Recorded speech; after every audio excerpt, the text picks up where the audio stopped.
One time pumunta ako sa Cebu, tumasig yung laway ko, isang magandang dalagita na pang nursing pa, tumakbo sa area, tumasig yung laway ko, hinabol sa gitna, sabi niya, lahat daw ng talsik ng laway ng speaker, pampayaman. Kaya palakpakan niyo yung mga natatansin ng laway. Palakpakan niyo ng malindi. Okay, hindi naman natin ko lang po kami pong mga speakers, hindi kami binabayaran ng company. Okay? Hindi kami binabayaran ng company. Isa rin kami techno-preneur, kagaya nyo. Okay? Maliwanag po ba yun? Yes. Okay, ang tanging bayad lang po sa amin dito, palakpak.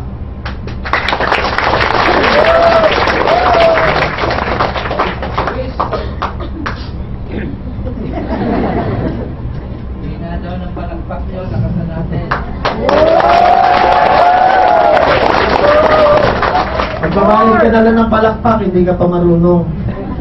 Meron 3 klase ng palakpak. Ilan? Ilan? 3. Unang klase ng palakpak, meron dito sa bandang kaliwa. Okay, nakaputi siya. Hindi ko na ituturo. Kasi nakaputi. Sabi ng palakpak niya, palakpak Jejemon. Hindi palakpak Jejemon. At meron palakpak naman pasosyal. Okay, dito sa right side, maraming pasosyal eh. Okay, ganoon naman palakpak pasosyal. At meron pangatlo, palakpak pang mayaman. Anong palakpak? Mayaman. Gusto niyo malaman? Yes. Okay, taas yung kamay na ganyan. Ako muna. Okay. Pag palakpak niyo, simple lang to. Sabi mo sa katabi mo, simple. Okay. Pag palakpak niyo, walang kahirap-hirap. Ganito lang. Wow! Tatawa, sabi nung isa simple nga. Tatawa-tawa kayo, akala nyo ako lang Pag bilang ko ng 3, palakpak pang mayaman. Ang hindi magtaas ng kamay, may putok. Sige. Taas ang kamay. Tingnan nyo ang katabi nyo, may putok yan. Pag bilang ko ng 3, palakpak pang 1, 2, 3, palakpak! Isa pa, 1, 2, 3, palakpak! Pansinin mo, habang pumapalakpak ka, may positive vibes pa pumamasok. Yes! Hindi ba kayo lahat? Yes! O mamaya, pag uwi nyo sa bahay, tanongin ka ng asawa mo, saan ka na naman ang galing? Sabi mo, magagalit pa ba yan? Hindi na magagalit yan. Mag-aalala na yan. Mamaya, pagbaba nyo dito sa building na to, mag-abang ka ng taxi. Diba? Pagka hindi ka pinarahan, huwag kang magalit. Sabi mo, kaya simple lang. Dapat kasi lagi kang masaya. Dapat lagi kang smile. Ito, tandaan mo. Si Lord ba lagi nagbibigay ng blessings? Yes. Pag naka-smile ka, nasasalo mo ka? Yes. Pag nakasimangot ka? Yes. Tatalbog kanino? Sabi mo sa katabi mo, simangot ka pa. Tama ko ba? Ganyan, simple lang. Pag nakasimangot ka kasi, pag lagi mong iniisip yung problema, ito naranasan nyo na to, huwag nyo sabihin sa akin hindi Pag nagka-problema ka, lagi mong iniisip, lalo mong sinisimangutan yung pagbumuka mo, lalo bang lumalala yung problema? Yes. Yes, totoo hindi? Totoo, pero pag nakangiti ka kahit may problema, nalilesen ba? Yes. Nawawala ba? Yes, kaya dapat palagi kang ngiti. Kaya simple lang, tapatin mo kayo. Nung ako nagsimula, kinausap ko yung mga kaibigan ko. Ito, tapatin ko rin kayo Sasabihin ng mga kaibigan nyo, alam ko na yan. Tama? Scam. Alam ko na yan. Pira, meeting. At ito, pag hindi ka nakasagot doon, ito sasabihin nila, balikan mo na lang ako dyan, Ray, pag mayaman ka na. Diba? Ilang taon na ako dito sa negosyo? Ilan? 2 years. Gusto nyo malaman kung ilan na yung team A ko? Gusto nyo malaman? Yes. Yung team A ko po, 4,002 na po ngayon. Okay? Yung team B ko po ngayon, 2,869 na po.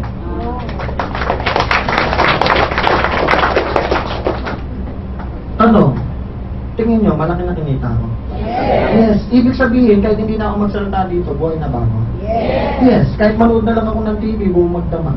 Tama ba? Mapigilan mo yung grupo ko? Hindi. Mapigilan mo? Hindi. So, nung kumita na ako, binalikan ko na yung mga kaibigan ko. Sabi kasi nila, di ba? Balikan mo ako. Pag kumita, ka na, binalikan ko. Kaya lang, Pilipino ba to si is to believe? Yes. Nung sinasabi ko na sa kanila, John Ray, sabi-sabi lang yan. Baka hindi naman totoo yan. Milyon na ba kinita yan? Yes. 1:1, magkano? 2,000 na lang. 1 milyon? Tanong, milyonaryo na? Palakpakan mo naman, grabe. So, ginawa ko, pinakita ko yung website ko sa kaibigan ko. Okay, nakita niya. TNT, ganyan na karami TNT. Imbis na mabilib, alam mo yung sinabi niya, tanong mo sa akin ano? Ano sabi niya? Patay. Kung bakit patay? Babagsak na yung company niya. Di ba maraming taong gano'n? Laging iniisip yung masama. Do you agree? Laging iniisip yung hindi magandang mangyayari. Do you agree? Yes, ito lang sagot ko sa kanila. Sabi ko naman, pag ikaw ba nagtayo ng company, hayaan mo ba bumagsak? Sir, hayaan mo bumagsak? Hindi. Ma'am, hayaan mo bumagsak? Ma'am, hayaan mo bumagsak? Hindi. Gagawan mo ng? Anong gagawin mo? Paraan. So, meron din ginawa yung B-Mobile. Anong ginawa niya? Anong ginawa ng B-Mobile? Paraan. Ito yung tinatawag na safety maximum income. Ito, makinig ka sa akin mabuti. Ibig sabihin niya, issue 7 equal income opportunity for all technical sa B-Mobile laws. Is naintindihan, no? Ibig sabihin niyan, ensures to have an sabi mo equal. Sabi mo sa tabi mo equal. Ano sa tagabi mo equal? Pantay-pantay. Okay lang ba kahit nauna ako sa inyo ng 2 taon? Pantay-pantay tayo ng maximum income. Pantay-pantay tayo ng limit. Okay ba yan? Yung iba nalungkot, bakit may limit? Okay, o sige. Gusto niyo naman makita magkano maximum income per day? Pwede na po ba maximum income per day? 30,000 per day. Pwede na? Walang pagpamayaman naman yan. Medyo na masarap yan. Kumikita ka niyan, naglalakad ka sa street nyo, pauwi ka sa bahay nyo. Lalakad ka. Nagdagdagan ka ng 1,000. Tinitigan mo pa 1,000. Sabi mo, okay lang, may 30,000 pa naman ako bukas eh. Masarap ba yan?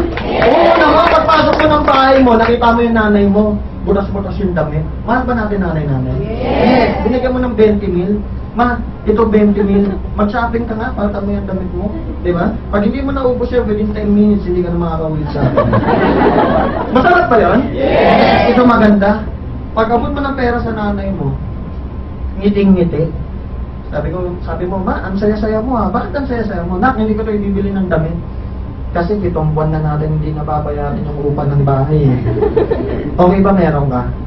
Yes. At nung binubulsa niya na, natuwa na ngayon yung nanay mo. Tanong mo, nay, bakit ka naman naiiyak? Anak, sabihin ko na sa'yo, matagal na namin tinatago sa'yo ng tatay mo. Tatay mo meron sakit sa puso. Buti ngayon may pambili na tayo ng gamot. Okay ba meron ka? Yes. Okay ba meron ka? Yes. Yes. Kaya sabatan tayo. Matagal na ba naghihirap sa atin yung magulang natin? Yes. Hanggang ngayon nga eh. Tama po ba? Isusubo na lang nila, ibibigay pa sa'yo. Do you agree? Yes. Gusto kong makita, sino dito gusto bumawi sa pamilya mo? Palakpakan nyo ng pagmayaman sa pamilya. Maniwala ka sa akin, ginagawa pa lang tayo ng nanay, tatay natin, naghihirap na yan. Okay mo ba nakabawi naman tayo? Yes. 30,000 per day. Masarap na kaya buhay nila yan? Yes. Pwede na ba? Yes. Okay, so ito na. Gusto niyo magpakita ako ng katibayan na kaya natin kitain yan? Yes, oo naman. Kasi nung ako po nagsisimula, to see is to believe din ako. Nandun ako sa likod, late ako nun eh. Pagka late ka, saan ka nakatayo? Tingin ka na sa likod. Ayan, isa po ako sa kanila. Okay, sabi ko, nung pinakita nung speaker yung 30,000 per day, nakaganon ako, sabi ko, tusukin ko kaya sa mata. Diba? Load, 30,000. Sabi ko, are you out? Diba? Pwede ba yung kitain? Nung pinakita niya na to, ano to? Anong dinosaur? Mapa ng? Pilipinas. Okay, simple lang. Pilipino ka ba? Yes. Anong bansa mo? Pilipinas. Ang Pilipinas daw, ang texting capital of the world. Yes. Totoo hindi? Totoo hindi? Totoo. Ibig sabihin, ano ba yung nakamagandang produkto dito? No. Make-up ba? No. Di ba? No. Ano? No. Ano? No. Gamot ba? No. Lahat ba gumagamit ng load? Yes. Sino gumagamit ng load? Taas ang kamay. Okay ba lahat target market natin? Yes. Okay ba yun? Yes. Oo naman, ibig sabihin, tignan nyo 5 months ago, pumunta ako ng Cebu. Parang sapatos. Okay, basta sa Cebu. Sa Cebu, may cellphone din sila. Yes, tama po ba? Kaya ba nila yung 3988 sa negosyo? Yes, believe me, sa probinsya po, sino may probinsya? Sa probinsya, napakaliit ng source of income. Do you agree? Pero tanong, may cellphone ba sila? Pwede ba yung B-Mobile doon? Yes. Okay ba i-share natin yung blessings natin? Okay ba yan?